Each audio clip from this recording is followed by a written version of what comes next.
Hi everyone, I am Fraz and I am a software developer at Curefit. And for those who don't know, she is my sister Maliha. Maliha पहले भी channel पे आ चुकी है for her Uber interview experience. So I want to ask a question to Maliha. कैसा लग रहा है Uber से रिजेक्ट होके? तो तुम्हें पता ही नहीं है.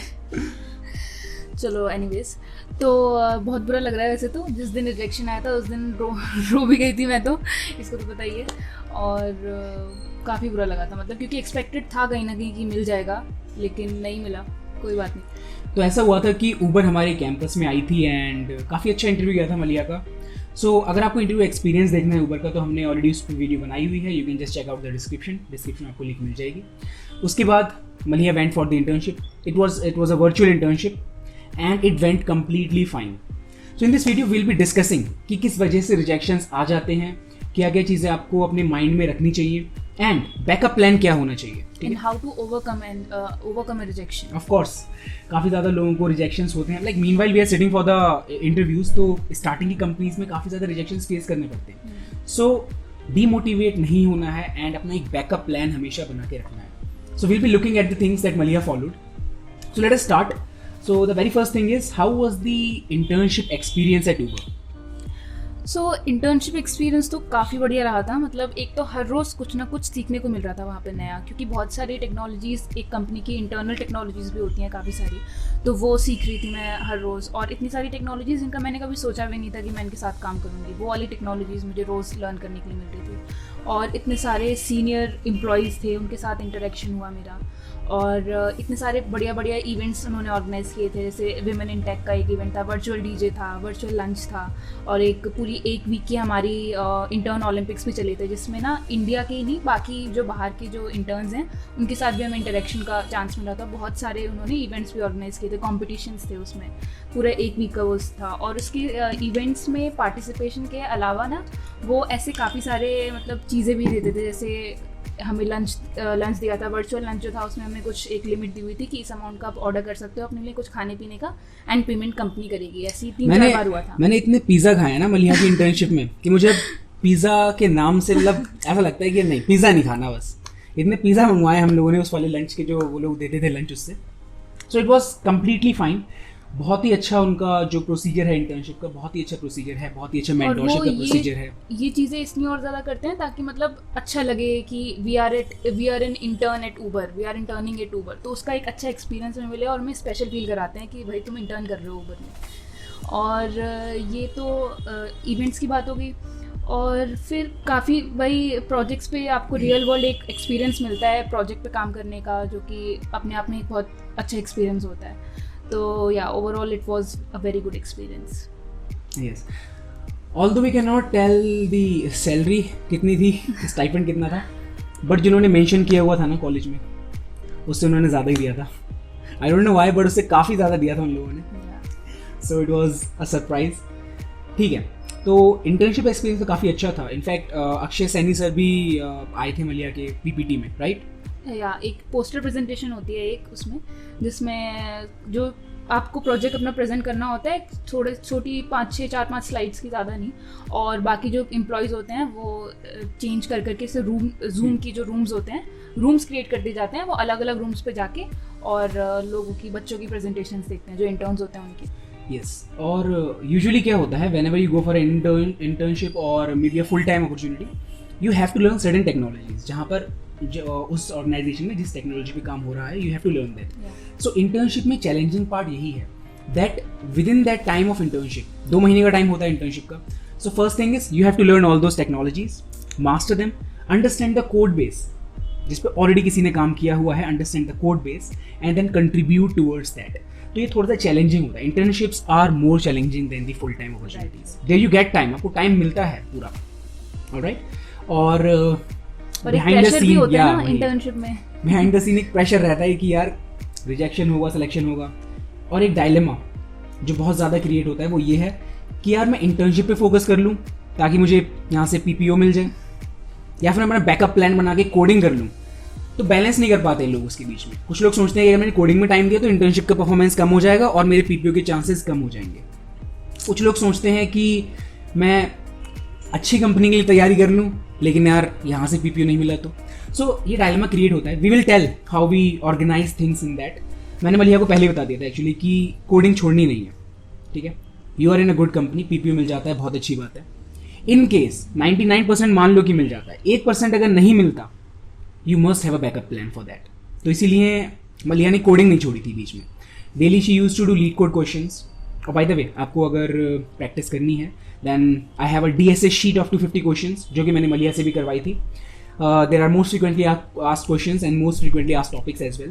So you can just go to the link in the description, solve those 250 questions, and you will be in a good position to crack the interviews. Alright, let's move ahead. Let's talk more about what was the conversion criteria at Uber. Conversion criteria क्या होता है? कुछ interviews होते हैं उसके, या फिर आपको presentation से होता है, या फिर उसका continuous evaluation होता है. What was the criteria? तो जैसे मोस्टली कंपनीज में होता है कि लास्ट में उनका अलग से एक टेक्निकल इंटरव्यू लेते हैं, कोडिंग राउंड जैसे नॉर्मली एक इंटरव्यू में लेते हैं वैसे ही, और उसके बाद वो डिसाइड करते हैं कि whether to give the PP or not. और परफॉर्मेंस तो ऑब्वियसली आपकी जज की ही जाती है ओवरऑल जो इंटर्नशिप की होती है वो. ऊबर में ऐसा नहीं है. ऊबर में एक तो कंटिन्यूस इवैल्यूएशन होता ही है. कंटिन्यूस इवैल्यूएशन में आई थिंक हर कंपनी में ही होता है वो. अगर आपका कोडिंग राउंड नहीं भी हो रहा है, लास्ट में इंटरव्यू नहीं भी हो रहा है, तब भी आपका कंटिन्यूस इवैल्यूएशन चल ही रहा है, ये तो आप मान के ही चलो. तो कंटिन्यूस इवैल्यूएशन था और लास्ट में हमें एक प्रेजेंटेशन देनी थी, फाइनल प्रेजेंटेशन देनी थी, जिसमें जो हमने प्रोजेक्ट पे काम किया है उसके बारे में हमें बताना था. और उसके बाद में एक गेस्ट आते हैं जो कि जिन्होंने हमारे साथ काम किया, उनके अलावा एक गेस्ट होते हैं वहाँ पर जो कि हमें ऑलरेडी नहीं जानते हैं. तो वो क्वेश्चंस पुट करते हैं और उसके बाद में डिसाइड करते हैं कि whether to give the PP or not, और उसी से बस डिसीजन लिया जाता है. ऐसे कोई इंटरव्यू ऐसा सच नहीं होता इसमें.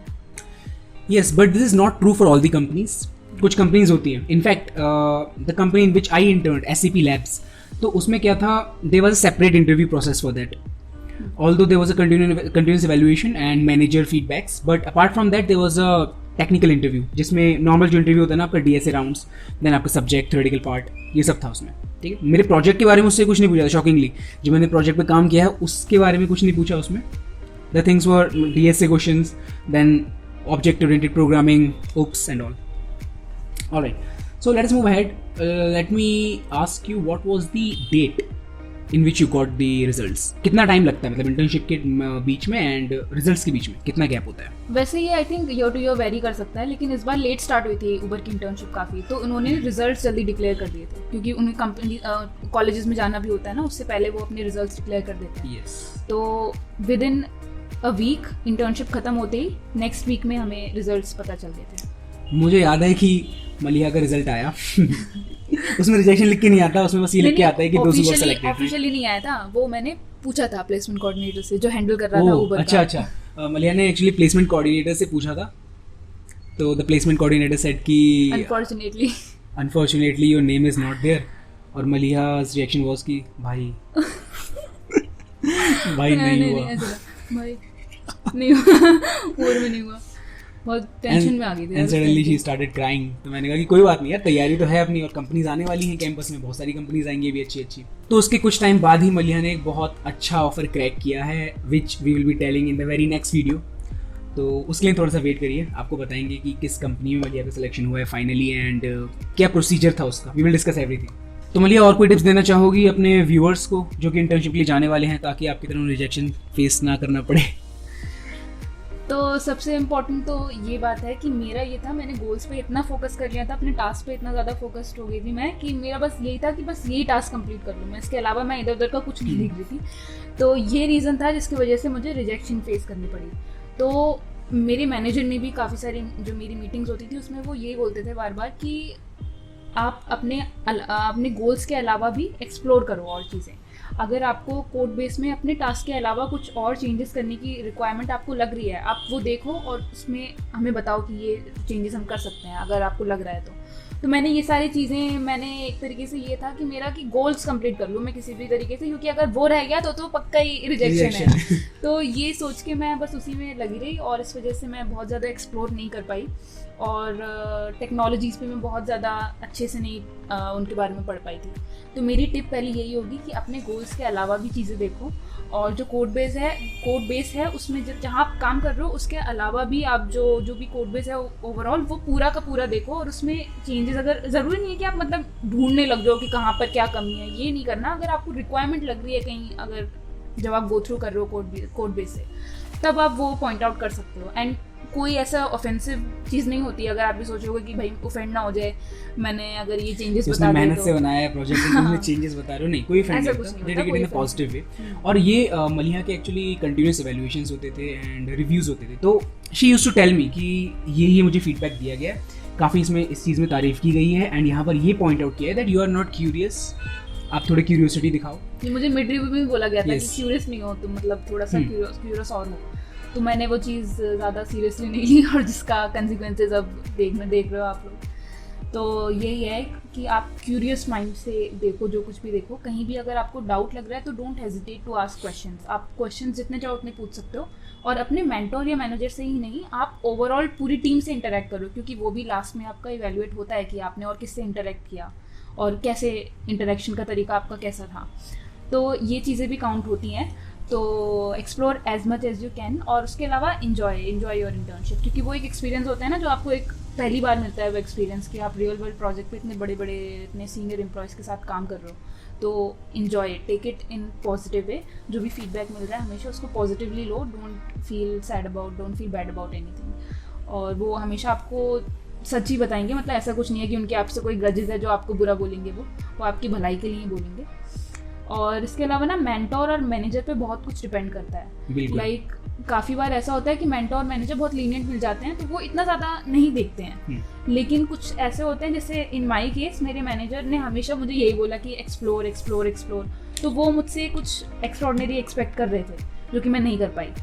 और एक बहुत इंपॉर्टेंट चीज़ जो कि कई बार लोग इग्नोर कर देते हैं, that is the luck factor. Luck factor in the sense कि अगर आपने कोई टेक्नोलॉजी पहले से की हुई है, let's say you are working on JavaScript और मे be you are working on Java Spring, and आपको उसी का काम मिल जाता है, आपको बहुत ईजी लगेगा, ठीक है, you won't have to give extra time to learn new things. जैसे मेरे केस में था, I went for the internship SAP labs and I had to work on Spring या जावा स्प्रिंग फ्रेमवर्क, तो मैंने वो पहले से किया हुआ था, अच्छे से किया हुआ था, मुझे कोई दिक्कत ही नहीं आई उसमें, कुछ नहीं सीखना पड़ा, जो टास्क दिए थे उन्होंने मैंने जल्दी जल्दी करके दे दिए टास्क।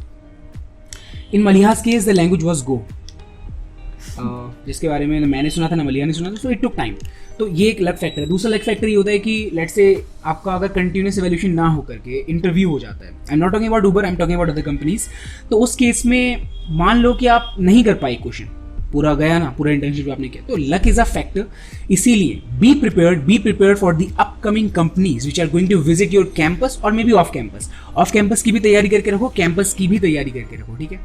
जो भी अपॉर्चुनिटी अच्छी मिलेगी तो वो आप उसके लिए आप लोग पहले से प्रिपेयर्ड रहो, ठीक है। So that is the tip. और anything else you want to share? नहीं, और तो कुछ नहीं है, बस यही है कि कोडिंग जिनकी इंटर्नशिप लग गई है, एज यू सेड, कोडिंग मत छोड़ो प्लीज़, क्योंकि मैंने अपने टाइम में भी देखा है, मुझे काफ़ी सारे फ्रेंड्स के मैसेजेस आते थे कि यार कोडिंग करने का मन नहीं करता, तू कैसे करती है, या फिर हमें भी कुछ टिप्स दे। तो फिर कैसे करती थी? जबरदस्ती करवाया जाता था एक्चुअली ना, जब तक प्रेशर नहीं होता तब तक मन नहीं करता करने का। अब एक बार इंटर्नशिप लग गई, फिर बंदे को लगता है कि मेरा हो ही जाएगा। तो अगर आपको 100% चांसेस भी लग रहे हैं, फिर भी कोडिंग मत छोड़ो। 2 क्वेश्चन 3 क्वेश्चन इतना मुश्किल नहीं है करना, तो कर सकते हो वो आप। एंड बाय चांस अगर चलो मान लो आपको पूरा श्योरिटी है कि मुझे मिल ही जाएगा PPO, लेकिन अगर 1% अगर नहीं मिलता है तो फिर बहुत रिग्रेट होगा कि हमने क्यों प्रिपेयर नहीं किया। अच्छी कंपनीज में सुझाएंगे आपसे। तो एक काम करो, आप लोग नीचे डिस्क्रिप्शन में जाओ, जो मेरी DSA शीट है ना उसको कर लो बस, ठीक है। एक कॉन्फिडेंस भी आ जाएगा, पूरे टॉपिक्स भी कवर हो जाएंगे, जो इंपॉर्टेंट क्वेश्चन है वो भी कवर हो जाएंगे, ठीक है। ऑलराइट, सो अब फ्यूचर प्लान्स क्या हैं? अब फ्यूचर प्लान्स तो यही है, फुल टाइम जॉब लगी गई है एंड काफ़ी बढ़िया कंपनी में लगी है, तो नेक्स्ट ईयर उसी में ज्वाइन करेंगे।